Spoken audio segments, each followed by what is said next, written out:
Hi guys! So today is September 7, 2025. Papunta kami niyan ngayon sa Taguig guys. Kasi celebrate namin yung birthday ng sister ko. Ililibre niya kami. So ayan, nasa harap si daddy. Kami niyan, yan nasa likod. Kasama ko yung mama ko dyan guys. Then, ayan.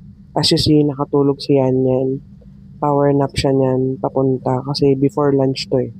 So inantok na siya. Pero pagdating namin ng Venice guys, talagang nagising siya agad. Sobrang excited makita yung tita niya. So, ililibre lang din naman kami ng sister ko guys sa Venice. So, yan. Watch nyo na lang po yung mini vlog namin. And please subscribe po. Thank you guys.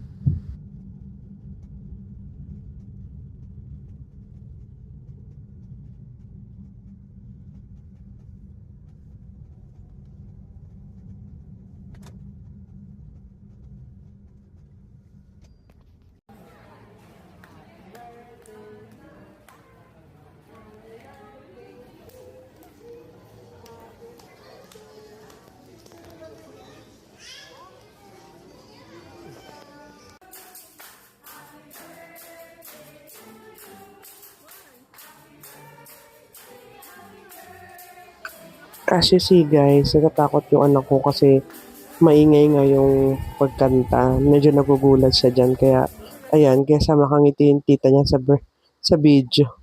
Naalalayan na lang tuloy siya. So, ayun lang guys. Thank you.